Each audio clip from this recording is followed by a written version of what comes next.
Hey, killer awesome truckers. We got some news to go over. A1 Towing. I'm sure you people have heard of it. They're in Memphis. Oh my goodness, there's a lot going on. All right, from CDLLife.com, three trucking companies are suing A1 Towing for $5 million. Now, if you're not up to date with what A1 Towing is, they are illegally booting trucks. I mean, literally, they will just wait around the corner. Someone will park their truck, and some areas, yeah, they're not supposed to park, or they park somewhere and there's no sign readily noticeable. But they'll park their truck, maybe use the restroom, come out, and it's already booted. And then they say, you got to pay us like 500 to get that off. And then they'll change their minds and now we're just going to take it and charge you like 20,000 or something like that. It's absolutely insane, this this towing company. And when they call the police, they just say it's a civil matter. I mean, but apparently three trucking companies, yeah, are suing them for 5 million. So on March 4th, Western Express, MHT Group, and Church Transportation and Logistics, they filed a civil lawsuit against A1 Towing in the U.S. District Court of Western District of Tennessee. So this lawsuit names A1's towing owner, Colton Ahmed Cathy, as a defendant, as well as several other alleged alter ego companies, including A1's Exclusive, A1's Car Hauling, CAC Operations, A1's Aplex, Accord Security, blah, blah, blah, blah, blah, S-Line. Yeah, S-Line Truck Parking. Yeah, I think I remember reading that there's one place where, supposedly a truck can park, but then, yeah, they're not. They're like in it, on it together. It's crazy.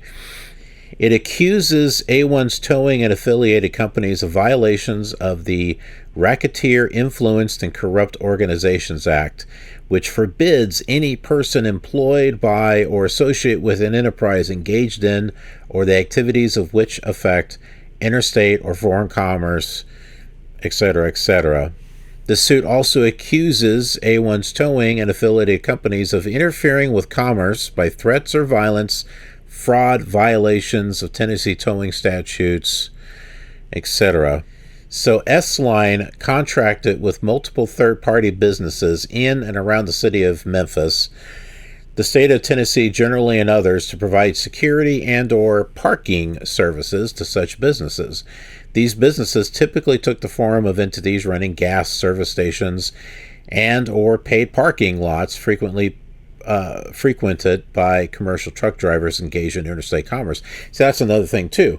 Someone will park their truck and they mean to go in, they just need a break, or they just went in to go pay, and A1 goes and boots their truck and says, oh, you're too late.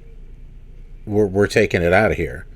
There's been a story of a lady who stayed in her truck to prevent them from towing it, and then she had to get out to use the restroom, and they took it. S-Line engaged in a pattern and practice of creating the appearance of open parking in certain areas within the state of Tennessee, which were adjacent to major truck stops and or convenience markets, in the effort to lure commercial truck drivers and into parking in such areas as the drivers utilize the services of the truck stop convenience market. In so doing, S-Line would deliberately and deceptively either fail to post the property as being private and or off limits for parking by the drivers, or would otherwise post signage intended to deceive the drivers into believing that if the requested fee was paid, the driver would be permitted to park there for a specified period of time. Yeah, these people are crooks. They are all crooks. So by at least of October of 2022, A1 and S-Line were conspiring together to create an illegal and unjust interstate enterprise. The lawsuit goes on with examples of the predatory practices of A1's workers. So yeah, some of that would be A1's affiliated employees would continuously honk their horns, and they would deliberately rock the semi-truck to prevent the driver from sleeping and to harass him out of the tractor, and for all intents and purposes, holding both the driver and the vehicle hostage. There was another instance where the employees were armed with guns and wearing bulletproof vests during a tow dispute with a Western Express driver. They banged on the driver's window and attempted to otherwise intimidate the driver. The driver, fearing for their safety, they exited the semi-truck and allowed these crooks to illegally tow it. But that's not all. Here's another article that was on CDL Life about an A1 employee that threw a bag of crap at a trucker who was disputing the tow. Yeah. This incident happened at a truck stop on Lamar Avenue in Memphis, Tennessee on March 4th, and it marks yet another incident in the ongoing dispute between this now infamous towing company and the truck drivers passing through the area. So this driver's from California. He says he pulled into the truck stop at about 10 p.m. that night and didn't see any pay to park signs. So he started to settle in for the night. Within 20 minutes, an employee of A1 Towing had booted this guy's rig.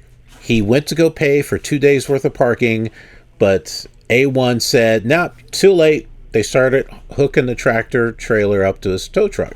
They argued over the incident, and at some point, the tow truck driver threw a bag of crap at him. So the driver decided to camp out in his truck to keep it from being towed, and that's when vandalism started. So the police are called to the scene on reports of vandalism and assault.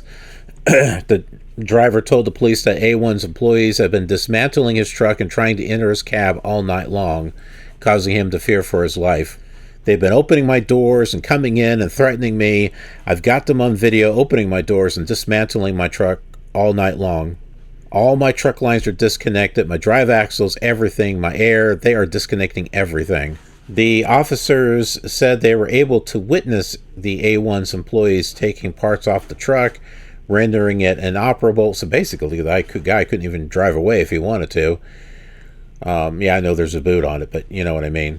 And they were unable to verify whether or not the person held a valid booting license. But not only that, they're able to confirm that they didn't have a valid CDL. So the driver is saying that to get his truck back, it's $30,000 and the price keeps going up. They're charging $900 an hour. So the police got on the scene and the vehicle is going to be towed. While the police was watching, the driver jumped back in his truck, and the police stated it was a civil matter. After the driver said he was not going to pay and was just going to sit in his truck. So police were called several times over the course of this dispute. And the driver was able to contact the mayor's office, and A1 was forced to release his truck. However, the driver is now forced to have to deal with the consequences of that company's actions. I mean, they took apart his truck. He has to take it to another truck company. He's got to find a place to fix his truck. Over the past year, A1 has already had their booting and towing permit temporarily suspended, and they've been cited multiple times for other violations. One of the trucks they took was a postal service truck. That's a government truck. How they're still in business after that, I don't know. But in response, A1 Towing has filed their own lawsuit against the city of Memphis, saying that they are weaponizing a civil municipal ordinance to discriminate against a minority-owned company. Again, from CDL Life, there's a trucking company planning to sue A1. This is in regards to the church transportation in Birmingham, Alabama, which we talked about on that first article. Finn Church, who created church transportation, he's planning to sue A1 after 2 of his trucks were towed. And it costed him more than $17,000 to get them back. Now, sadly, these people aren't going to get their money back. I'm sure that this company has sent their money overseas or done something with it, they'll just be forced to shut down, and all these victims will be out all that money. So 2 semi-trucks were booted just days apart at different Memphis truck stops. It wasn't the same one. In both cases, his drivers said they tried to use credit cards to pay for the boot removal, but their cards were rejected.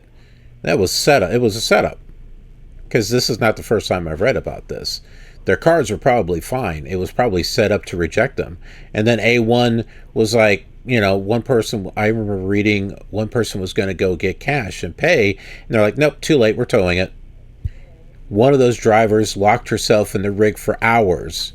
This is the one where I was talking about, where she had to leave to use the bathroom and they took off with the truck. The bill to get that truck back was $12,550. The other rig cost it $4,500. Well, at least that one wasn't as bad. I mean, some of these are cheaper and some are just outrageous. They're not following the state law as far as when you boot someone. You have to give them an invoice, and they've got 24 hours to pay it.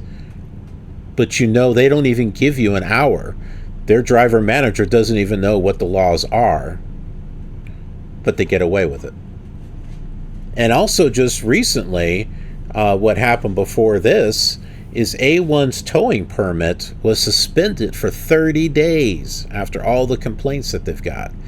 So, and this is not the first time, right? So, I mean, this has happened before, which you think would be, a sign that, hey, maybe this company should be shut down. Well, now they're being sued. They'll probably skip town or something. So, yeah, A1's Towing and Hauling. They're also known as A1's Exclusive Auto. The only A1 I like is Steak Sauce, okay? They're giving A1 a bad name. Yeah, so apparently their towing and booting permits were suspended back in November after the permits office received complaints from truck drivers all over the country who claimed their vehicles had been illegally towed by A1. Apparently the owner appeared before the Transportation Commission and had some strong words about his business practices. Yeah, we got some strong words about your business practices. Anyhow, that's what's going on in the news lately in regards to A1 towing. Here's the thing in regards to Memphis. Don't park there. Okay? All right, if you're watching your OTR, don't park in Memphis. Okay? If you're a Swift driver, they have a terminal there. Go to the terminal. Other than that, don't stay in Memphis. Okay? Find a place before you get to Memphis. Find a place to go after Memphis. I know, here's Memphis right here. I know because just from driving around, there are places to park along I-55 right up here. So just cross the Mississippi River and take I-55. Check Trucker Path, okay? If you're not using Trucker Path, you need to put it on your phone. But along I-55, there are several different places that you can park. I believe there are some places that you can park right here along the I-40 too. I think there's truck parking. So do your trip planning. Park somewhere before Memphis or somewhere after Memphis. If you need to cut across maybe the 269, maybe somewhere, there might be another truck stop. Just stay away from the city. And that's my recommendation. If you're OTR, stay away from the cities, okay? I've not had the best experience as far as parking when it comes to cities. Over time, I just learned that I plan my trip. I plan, where it is that I'm going to go shut down, and I come up with 3 options. I try to plan, okay, this is where I want to shut down. Now let me pick another spot that is before that, just in case things don't go right. Then I know that there's a place that I can shut down, because you know how things don't go as planned. But I've got a place that I can shut down earlier if I have to. And then I pick another one that's a little further out. That way, in case things are going well, I can drive a little bit more, get down the road. And when you find these, and use Trucker Path, that's what I use. When you find these truck stops, look at them. Okay, look at them. Look at the parking situation. How much parking is there? Is it tight? Is it big? Read the reviews too. But that's my recommendation. And stay out of the cities. They are a mess. They're a disaster. Whatever you do, just be safe out there, okay? Be safe out there. There's a lot of crazy stuff going on. And while you do that, make sure that you have a killer awesome day.